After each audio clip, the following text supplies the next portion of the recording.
10th painting subject lesson 6 இம்ப்ரெஷன்னா என்ன அப்படின்னா, இம்ப்ரெஷன்னாக்கா ஒரு பதிவு இல்லை ஒரு பதிப்புன்னு சொல்லுவாங்க. ஃபார் எக்ஸாம்பிள், இப்போ யாருக்காவது எழுத படிக்க தெரியல, சைன் போட தெரியல, சிக்னேச்சர் போட தெரியலனா அவங்க என்ன பண்ணுவாங்க, கை நாட்டு வைப்பாங்க. கை விரல் ஒரு இங்கில் வச்சு அதை அப்படியே பேப்பரில் இம்ப்ரெஸ் பண்ணுவாங்க. அதுதான் இம்ப்ரெஷனிசம். ஸோ ஒரு விஷயத்தை இம்ப்ரெஸ் பண்ணுறது தான் இம்ப்ரெஷனிசம். இது பெயிண்டிங்கில் ரொம்ப ரொம்ப அதிகமாக இருக்கும். அது என்னென்னு பார்ப்போம்.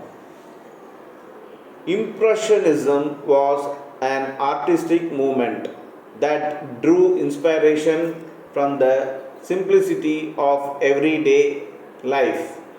The name Impressionism was given by an art critic at the first exhibition of this art group in 1874. The artists of Impressionism followed a style of or movement in art concerned with the effect of light on object.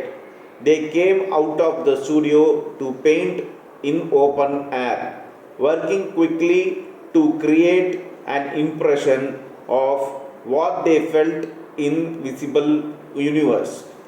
These artists attempted to capture freely a spontaneous nature, ever-changing effect of light and colors.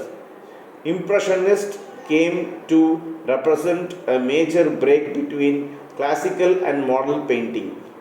For Impressionism, like most movements, was a rebellion against the convention and academical standards, which in every age seemed to have a support of the masses. Here the artists were more attracted to subjects such as rivers, pools, harbors, cityscape, and human forms. Some of the pioneering artists of these movements were Claude Monet, Adriano Manet, Auguste Renoir, and Edgar Degas. என்ன சொல்கிறாங்கன்னா, இந்த இம்ப்ரெஷனிசம்ங்கிற விஷயம் பார்த்திங்கனாக்கா எதுலேருந்து வந்துச்சுனாக்கா, அந்த காலத்தில் ஒரு first exhibition நடத்துனாங்க. பெயிண்டிங் எல்லாம் வச்சு ஒரு ஃபஸ்ட் எக்ஸிபிஷன் 1874, தட் இஸ் 1874 நடத்தினாங்க. அப்போது பார்த்தீங்கன்னா என்ன ஸ்டைலில் இருந்துச்சுனாக்கா, இந்த லைட்டு, இந்த ஆப்ஜெக்ட் எல்லாமே பார்த்தீங்கன்னாக்கா உங்களுக்கு ஒரு ரூமுக்குள்ளே தான் வச்சு வரைஞ்சிட்டு இருந்தாங்க. அந்த மாதிரி தான் ஃபஸ்ட்டு ட்ராயிங்காக இருந்துச்சு. ஆனால் பார்த்தீங்கன்னா இந்த ஃபஸ்ட் எக்ஸிபிஷனில் உங்களுக்கு ஒரு வித்தியாசமான விஷயம் பெயிண்டர்ஸ்லாம், தட் இஸ் ஆர்டிஸ்டெல்லாம் பண்ணியிருந்தாங்க. என்னன்னா, அவங்க ஃபஸ்ட்டு டைம் வாழ்க்கையில் ஹிஸ்ட்ரியிலே பார்த்தீங்கன்னாக்கா வெளியே ஓப்பன் ஏரில் அவங்க நேச்சரை பார்த்து அவங்களுக்கு பிடிச்ச விஷயத்தை எல்லாத்தையும் நேச்சரில் பார்த்த விஷயத்தை எல்லாமே பார்த்தீங்கன்னாக்கா பெயிண்டிங்காக பண்ண ஆரம்பித்தாங்க. இது ஒரு கிளாசிக்கல் பெயிண்டிங்க்கும் மாடர்ன் பெயிண்டிங்க்கும் நடுவில் ஒரு இதாக அமைஞ்சிச்சு, ஒரு இம்ப்ரெஷனாக அமைஞ்சிச்சுன்னு சொல்கிறாங்க. இது மட்டும் இல்லாமல் இந்த மாதிரி இம்ப்ரெஷன் பெயிண்டிங் அப்போ எப்போ எதனாலும் அது ஒரு எதிர்ப்பும் வரும். ஒரு சில குரூப் எதிர்ப்பும் பண்ணும், ஒரு சில குரூப் சப்போர்ட்டும் பண்ணும். அந்த மாதிரி இந்த இம்ப்ரெஷனிசமுக்கும் சில எதிர்ப்புகள், ரெபிலியன் எல்லாம் வந்தாங்க. ஆனால் பார்த்தீங்கன்னாக்கா அவங்களுக்கு சப்போர்ட் ரொம்ப அதிகமாக இருந்துச்சு. யாருக்குனாக்கா இந்த மாதிரி பெயிண்டிங்க்கு ஆர்டிஸ்ட்க்கு சப்போர்ட் ரொம்ப அதிகமாக இருந்துச்சு. இதில் பார்த்தீங்கன்னா அந்த ஆர்டிஸ்டெல்லாம் எதை ரொம்ப வரைய ஆரம்பித்தாங்கனாக்கா சப்ஜெக்டாக வச்சு உங்களுக்கு ரிவர்ஸு, அப்புறம் அந்த பூல்ஸ்னாக்கா சின்ன சின்ன பாண்டும்பாங்க, குளம்பாங்க, அப்புறம் ஹார்பர்ஸு, இந்த ஷிப்பெல்லாம் நிற்கிற ஹார்பர்ஸு, சிட்டிஸ்கேப்பு, ஒரு டவுனாக இருக்கலாம், அப்புறம் ஹியூமன் ஃபார்மு, மனிதர்களை, இவங்க எல்லாத்தையும் பார்த்தீங்கன்னா ஃபஸ்ட்டு டைம் வெளிப்படையாக அவங்க ஃப்ரீயாக வரைய ஆரம்பித்தாங்க. அதாவது ஒரு ரூம்குள்ளே இல்லாமல் இயற்கையிலேயே வரைய ஆரம்பித்தாங்க.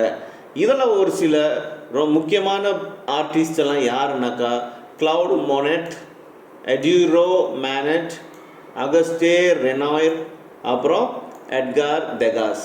இவங்க எல்லாமே பார்த்தீங்கன்னாக்கா ஒரு ஃபேமஸ் இம்ப்ரெஷனிஸ்ட் ஆர்டிஸ்ட் அந்த காலத்தில். Post impressionist was both an extension of Impressionism and a rejection of their limitation. Though post-impressionists continued the use of distinct brush strokes applying vivid colors. The selection of subject were from a real life, but they gave more importance to geometrical form or distorted forms to express feeling of their inner vision. George Seurat and his followers concerned themselves with pointillism, the systematic use of tiny dots of colors.